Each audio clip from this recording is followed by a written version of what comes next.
नमस्कार। अगर आप इस चैनल पे नए हैं तो प्लीज इस चैनल को सब्सक्राइब जरूर करिए और अगर आपको ये वीडियो पसंद आता है तो एक लाइक जरूर करिए। नमस्कार। सिंबल, इसे ओवर सोल का सिंबल कहते हैं।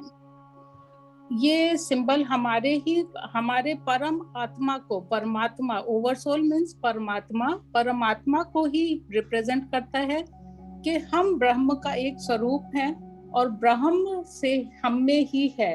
तो यहाँ पर मैं आप लोगों से रिक्वेस्ट करूंगी, एक छोटा सा मेडिटेशन मैं इसके ऊपर कराना चाहूंगी। आपको क्या करना है, आपको कोई भी एक विश अपने मन में रखनी है और जब जैसे जैसे मैं बोलूंगी तो ये विश फुलफिलमेंट का एक बहुत बड़ा सिंबल है। तो are you ready please? Yes, let's all meditate on this. So, हम सब इस it's a very small meditation. किसी का डिस्टर्ब कर रहे हैं वो अपने आप को म्यूट कर ले प्लीज।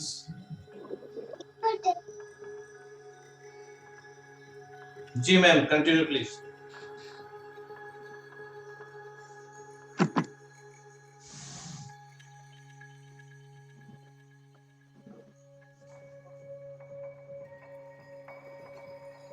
निवेदिता जी।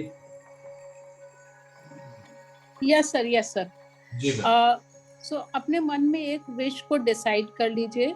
जैसे आपको दिखाई दे रहा है, ये इंग्लिश के एन को दिखा रहा है। जो नीचे इसका बार आ रहा है वो हम है और जो ऊपर जा रहा है वो डिवाइन एनर्जी है और बीच का जो बार है वो दोनों को मिला रहा है। तो ये जो एन है ये हमारे मैनिफेस्टेशन में बहुत ज्यादा हेल्पफुल है। So just think about a wish, close your eyes. अपने मन में इस एन को विजुअलाइज करिए मन की आंखों से, और किसी को थोड़ा प्रॉब्लम है तो वो आंखें खोल के भी कर सकते हैं। कई लोग विजुअलाइजेशन में उतना ज्यादा उनका अच्छा नहीं होता। अब इस एन की जो एनर्जीज हैं, उसके जो कलर्स हैं, उनको अपने चक्रास पे,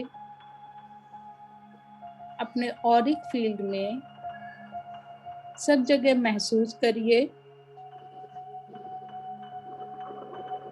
Just visualize the energy of this N and the colors of this emitting, radiating in each and every cell of your body.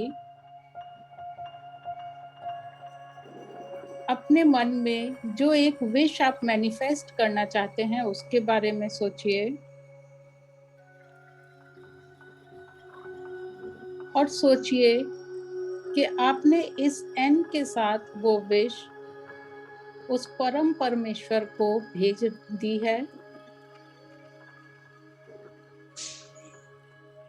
वो भेजने का तरीका कोई भी हो सकता है, आप किसी भी तरह भेज सकते हैं। There is no block.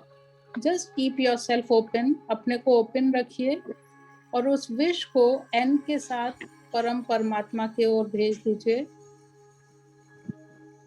और धीरे धीरे अपनी आंखें खोलिए। हाथ जोड़कर उस डिवाइन को प्रणाम करिए और इस एन जो ओवर सोल को दिखा रहा है उसको भी प्रणाम करिए। And just cut off yourself from the outcome of the wish. जो भी उस विश से रिलेटेड परिणाम है उससे अपने आप को काट लीजिए। Release resistance. So this was from my side. मैं अपनी तरफ से कोशिश किया है कि मैं एक्सप्लेन कर सकूं एंड आई होप आप लोगों को ये समझ आया हो। तो ये बहुत छोटा सा एक प्रेजेंटेशन था जिसमें हम डिफरेंट सिंबल्स को, जिनको हम डे टू डे लाइफ में देखते हैं, किस तरह से मैनिफेस्टेशन के लिए अपने जो हमारा कोई पर्पस है उसके लिए हम यूज कर सकते हैं। इससे रिलेटेड अगर आप लोगों की कोई क्वेरी है तो प्लीज आप पूछिए। मैडम एक बार श्रीयंत्र का जो है वापस सिंबल वापस एक बार जी श्रीयंत्र जो है सर, श्रीयंत्र में आपका सर्कल्स हैं, ट्रायंगल्स हैं एंड स्क्वायर्स हैं। इनसे मिलकर श्रीयंत्र बनता है और जिसमें सातों ही रंग यूज होते हैं। जो अपवर्ड ट्रायंगल हैं वो शिव है, जो डाउनवर्ड ट्रायंगल्स हैं वो शक्ति हैं, और जो श्रीयंत्र है उसकी जो 10 लेयर्स हैं वो नीचे से ऊपर तक हमारे चक्रास को दिखाते हैं। जब हम श्रीयंत्र को हॉरिजॉन्टल प्लेन पे रखते हैं तो उसमें बहुत सारी लेयर्स हो जाती हैं, वो हमारे चक्रास हैं। जैसे जैसे हम एक एक चक्रा को बैलेंस करते हैं वैसे वैसे हम ऊपर उठते हैं। सपोज हमने मूलाधार चक्र जो बेसिक चक्र है उसको बैलेंस किया तो हम मटेरियल नीड से ऊपर उठते हैं और क्रिएटिविटी के बारे में समझते हैं। तो ये शिव और शक्ति का प्रतीक है, अर्थात क्रिएटिविटी, सृष्टि और ब्रह्मांड का प्रतीक है, जिसको हम को यंत्रों का राजा भी कहा जाता है। और इसमें देखा जाए तो सारी के सारे कलर्स आ जाते हैं, सारे के सारे शेप्स आ जाती हैं, और डिस्ट्रक्शन और क्रिएटिविटी दोनों का प्रतीक है शिव एंड शक्ति। स्त्री वो पुरुष एंड प्रकृति उसका प्रतीक है श्री यंत्र। थैंक यू मैम, बहुत बढ़िया, बहुत अच्छी जानकारी दी आपने।